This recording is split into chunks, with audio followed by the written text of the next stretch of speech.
Welcome to the Market Front Lines. I'm Lindsay Melchak. Globex Mining is louder than ever. Capital is more selective. Metal prices are volatile, and credibility is becoming currency. In this environment, investors are no longer impressed by stories. They want proof of execution, proof of discipline, and real business models that actually generate value. Sitting with me is someone who has quietly built exactly that. Jack Stoch, CEO of Globex Mining Enterprises, a founder-led operator who turned the traditional junior mining playbook on its head, built a diversified royalty-driven model, stayed in Tier 1 jurisdictions, and proved you can grow without destroying shareholder value. This isn't hype, this is structure, this is strategy, and this is business. Welcome to the show, Jack. Thanks for sitting with us. Thank you very much. Pleasure to be here. Welcome to Vancouver. Beautiful, sunny Vancouver, not minus 50 degrees outside.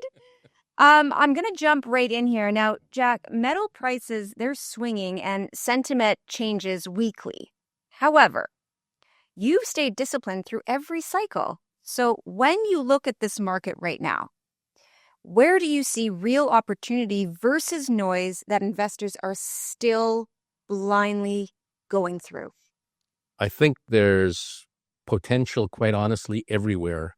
If you look at the mineral sector, the price of almost all minerals are going up, driven by shortages, driven by politics, driven by war.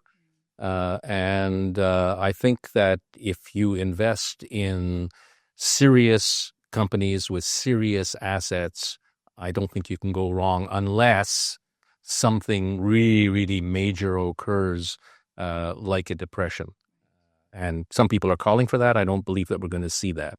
I think uncertainty is the catchword right now, and for quite a while to come. So I think in specialty metals, precious metals, doesn't matter what you go into, there is demand, and I think it's going to be long-term. Now, you're someone who is basically your projects span across the periodic table. Yeah. So, when you look and you zoom out with all of it and from the macro and you look directly at, say, Globex, your financial position stands out in a sector known for dilution. We know that. What does your balance sheet actually allow you to do right now that most companies, simply just can't? Pretty much everything. Yeah. We're very, very lucky because of our very conservative business model. We've amassed over $40 million of cash and negotiable securities. We have no debt. And this allows us to maintain our assets and acquire assets. So like right now, we've got 269 projects, including 106 royalties. We own them all. And as I mentioned to you before, we have half the periodic table. So we're in the position where we can buy things, we can buy distressed things. Because the metal prices are going up, it's harder to find really good deals. But we're known for being bottom fishers in bad markets. For example, no one was interested in antimony. We picked up 2 advanced antimony projects. We've vended them out.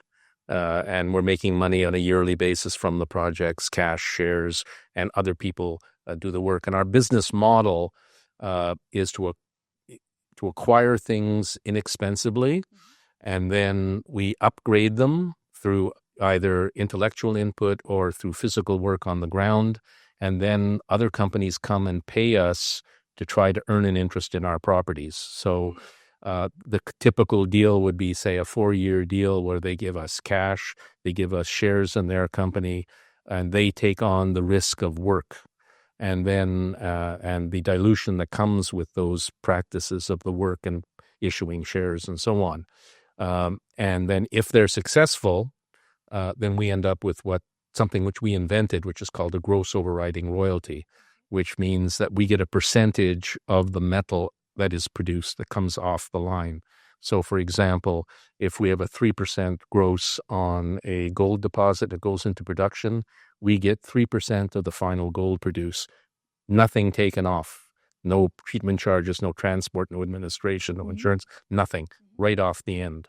So it's a different kind of model, and that allows us to take the money that we get from other people through the cash and the shares and reinvest that in acquiring assets, building up a bank that allows us to be in a position to strengthen the company through further asset accumulation. What makes this so interesting is that you strictly focus on tier 1 jurisdictions only. Yeah. That's incredibly fascinating. So why does that matter more today than ever when political risk and permitting risk are quietly killing projects left, right, and center? You just answered your own question. Okay, well, maybe you can give us a little bit more insight than I would know. Look, we're a small company. I mean, and being a small company, I can afford to make small mistakes. I can't afford to make big mistakes. So if you go and you invest, if we took, say, half of our $40 million and we put it into $20 million into a jurisdiction where that is third world, and some local commander decides that he should be the government and takes over everything, you end up losing it all. We don't need that. Agnico Eagle can do that. Right. We can't do that. Right. So, I mean, we can do it if we want to be crazy. But no, we're conservative. We want to be safe. So we invest in Canada, we invest in the United States, and we have one investment in Germany. That's it. Tier 1. And even Germany, I mean, you have to be careful where you invest. Saxony is a great place to work, but there's other places in Germany you wouldn't work. United States, Arizona, Nevada are great. Very careful if you want to invest in certain places in California. Some places want you, some places don't want you. So, and the permitting is always, doesn't matter where you are. It's a gigantic pain. But I'd rather go through the pain in a place or a country that is based upon democracy and rule of law than paying off a dictator. Now, pushing forward just a little bit with that, you are in Canada, you are in the States, you are in Europe.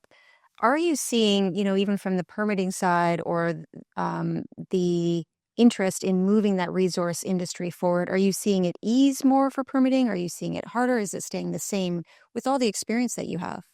There's interest in things moving forward, particularly with what is going on between Canada and the United States, for example. Canada is on a fast track to try to get things going. We know that our friends to the south are, let's say, they're less friendly. So we better look after ourselves to a larger degree and not sort of count on the friendship being important.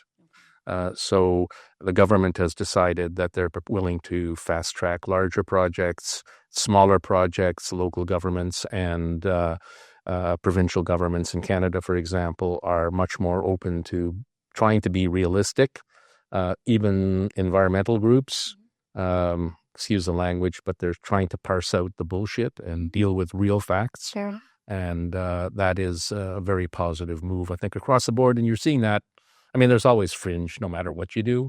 But the majority, both politically and everywhere, are realistic now, or becoming more realistic. There's still some places are not, but we work in tier 1, so yeah. Where's your headquarters? That we have opened an office in Toronto, but actually all of our staff and all the real work is done at a Rouyn-Noranda in Quebec. In Quebec. That's so where you're Canadian. So when you apply for projects down in the States, keeping with, the cross-border thing, when they see that you're a Canadian company, does that make a difference when you're trying to push forward into the States or even into Europe? No, not really. I mean, we have a guy who works out of Las Vegas, and he does the research for us. He's based there. And to acquire ground, you go and you put in the posts, right, like in the old days. In Canada, it's all done computer, okay, and it's done by clicking on a grid map of That's the it. province. Yeah, and within a second, you got it or you don't got it. And actually within a fraction of a second. In the United States, they got the old-fashioned system. You got to go out to the property and put in the posts. And if you're in the desert, there are no posts, no trees to cut. So you got to bring in the posts. So that's that system. So they don't check to see if you're Canadian or anything else. It's just, and we have a U.S. subsidiary, a wholly owned U.S. subsidiary called Globex Nevada. And we keep all the assets in the United States in the U.S. subsidiary. Now, I'm going to wrap this up here with one final topic. As a company listed on the senior TSX, With a very diversified asset base and a non-dilutive strategy, what is the biggest misunderstanding investors still have about Globex that you wish the market would just finally get right? The biggest misunderstanding, I don't think it's a misunderstanding. The biggest thing is because of our diversity, 90% of the things that we own, people have no idea what they are, what they're worth, and what they're used for. For example, we stake the Dolomite deposit. Most people don't know what Dolomite is, or they don't understand the intricacies. We have a project which has talc. You say the word talc, and people go, "Oh my God, asbestos!" And they used to use it on kids' bums and so on. Oh, right. Right? Remember? Yes. That's not what it's used for. Okay. Right?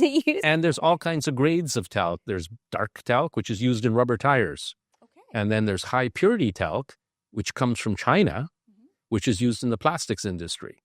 Right? And all of it comes from China.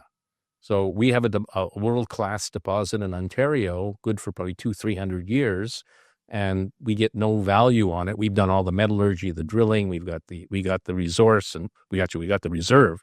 It's a talc-magnesite deposit. 85% of the rock is ore, half talc, half magnesite. Magnesite you can make magnesium metal, or you can make you have wallboard.